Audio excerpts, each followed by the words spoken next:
Welcome to the Tactical Tavern. I'm your host Tomas Alas, and in this video we are checking out this Precision Adjust Sharpener from WorkSharp. We're going to see what features this has to offer you and go over the pros and cons in order to find out if this is right for keeping your tools sharp for everyday carry, outdoor adventures, and tactical missions. Before we get started, make sure to subscribe and follow us on Instagram at Tactical Tavern so you won't miss future videos helping you upgrade your gear. With that being said, let's cut into it.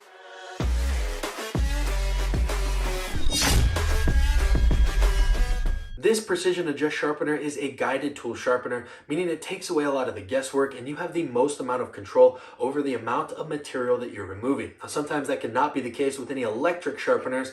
They can get ahead of you and they're loud and noisy, which may intimidate some people. This is a guaranteed way to touch up and resharpen tools without needing years of sharpening experience. This system locks the angle and the edge in place. You can set it, forget it, and just get to work sharpening without having to worry about all the intricate things. So it's a repeatable way to get those razor sharp edges. In the box, you receive some instructions, which I do highly recommend you read before playing around with your new sharpening gear. You receive the base, the angle adjuster, the mounting option / vise, and also the tri-abrasion stone kit. A feature I like are the two rubber end caps that control the amount of travel on the sharpening stones. This way, if you're doing a smaller blade, you won't overshoot it and scratch up or mar the coating. Or if you're doing a larger chef's knife, you can widen them out and maximize the full length of the sharpening rod. On the stones, we have a diamond 320 grit, which is great for those reprofiling heavier tasks and removing material quickly. We also have the 600 grit, which is good for that middle step, kind of refining your edge, or maybe if you just want a toothier edge, that's a great place to stop. For the polishing and finer tuning edges, there's also a ceramic,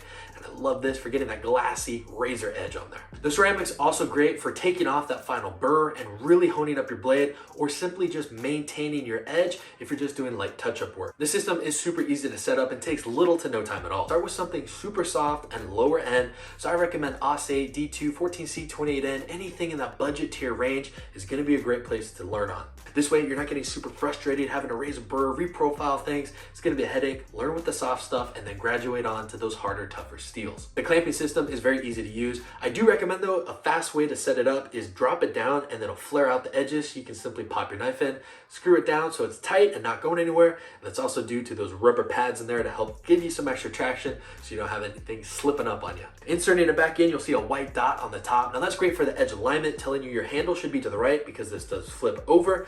And if you don't, you're going to be running into the table. However, if you're left-handed like me and you accidentally leave the white dot on the bottom, simply just move your handle over to the left so it'll flip back and forth. Or if you're really super worried about it, you can literally just pull out the vice clamp and flip it over manually if you want to do that too. Otherwise, there's a button on the back that locks it down so you won't get any extra jitter, and it helps keep your angle super steady. If you're sharpening any larger blades and not working at the edge of a table, you can also just tilt up the unit and have it flip over for added convenience. On the top part here, we have our edge angle identifier, and this is awesome because you can screw it down, screw it up to find your perfect angle, and this will go from 30 degrees all the way down to 15 degrees. If you're just getting into sharpening, sometimes finding the right angle can be a little tricky, but a pro tip is lining the edge with a Sharpie marker. This way you can see exactly where your passes are hitting and what spots you might need to touch up more. While using the system, the 320 grit actually removed material very quickly, and I was super happy to see that. The 600 put a very nice toothy edge on there, which I'd recommend for any sort of more tactical duty knives, and that polishing ceramic stone really tuned it up nice,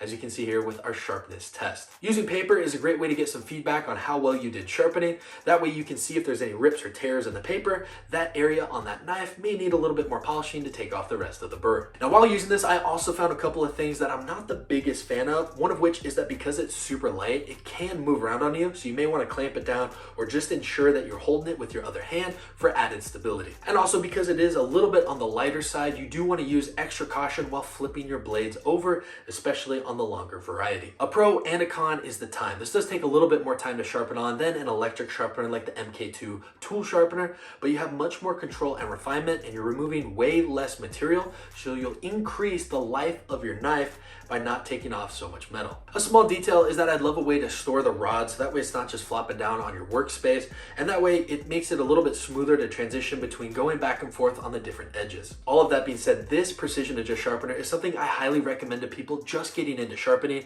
It's going to take away all that guesswork so you can get those repeatable razor sharp edges. The last pro tip I have is writing down your sharpening angles, so that way when you have your favorite pocket knife and it's time to touch the edge up, you can simply just screw it back down to that 17 degree angle and take away all the guesswork of finding the angle all over again. If you're an advanced beginner or an intermediate sharpener, I highly recommend you check out the Precision Adjust Elite. This way you have a few more stones and options to tune up your edges and work on harder steels. If you fall into the category of being a professional knifer or maybe an advanced sharpener, I highly recommend you check out the Professional Precision Adjust system, which is launching very shortly. I am super excited to share my review on that in the near future. At the time of this review, you can find the sharpener for just $59.95, and I think that is really good value considering the edges and versatility that you can get out of such a lightweight portable system. This also makes one of the best gifts for people just getting into outdoors, cooking, and EDC enthusiasts, so I'll make sure to drop a link down below. I invite you to share your thoughts on this Precision Adjust sharpener in the comment section down below, and if you're an advanced sharpener, what is your favorite grit to tune a knife up to? If you enjoyed this video or you found it helpful in any way, please make sure to drop a like, share, and subscribe, and feel free to come back anytime, as this is a great guide to set up your sharpener and a couple tips in there to help you get your refined edges. While you're there, make sure to turn on post notifications and follow us on Instagram at Tactical Tavern so you won't miss new videos helping you upgrade your gear. With that being said, my name is Tomas Alas. Thank you for watching. I'll see you in the next video, and remember, be prepared, be practical, stay tactical.